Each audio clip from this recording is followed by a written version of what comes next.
Bonjour. Si j'avais été directrice d'école, c'est une histoire qui n'aurait jamais pu m'arriver. Je vous raconte. Thomas aime bien son école, malgré l'affreux directeur, Monsieur Ronchon, qui heureusement part bientôt à la retraite. Mais cette année, il se passe des choses bizarres. Un matin, le maître du CP a découvert sa caricature dessinée au tableau. Un autre jour, on a retrouvé la maîtresse de CM2 enfermée dans le local à poubelle. Plus de récréation jusqu'à ce que le coupable se dénonce, a décrété le directeur.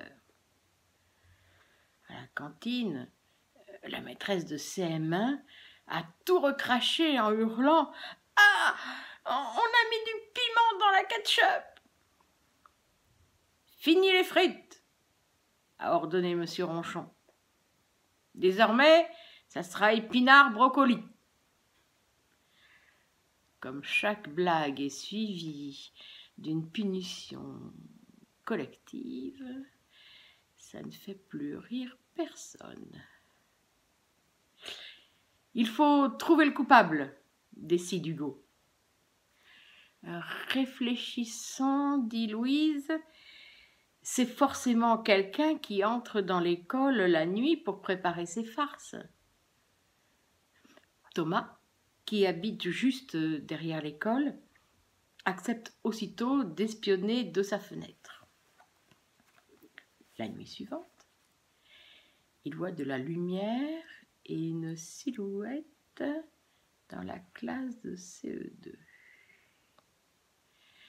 Rassemblant son courage, il escalade la fenêtre, saute dans la cour et se faufile dans les couloirs sombres.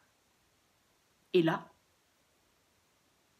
il découvre un homme en pyjama en train de poser un seau d'eau en équilibre au-dessus d'une porte. « Une bonne douche pour la maîtresse !» ricane le mauvais plaisantin. « Monsieur Ronchon !» s'exclame Thomas stupéfait.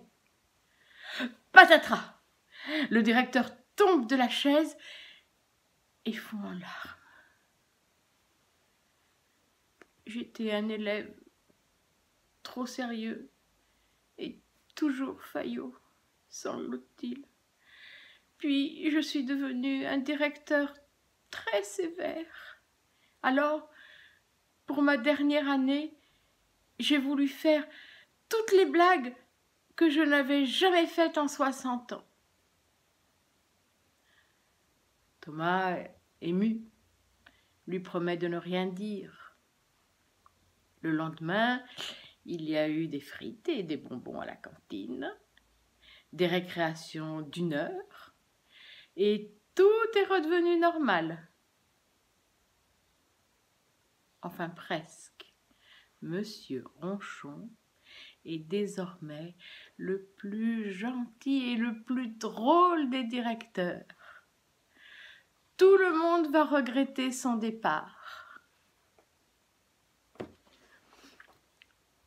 Moi, j'ai fait beaucoup de blagues. Peut-être qu'un jour, je vous en raconterai.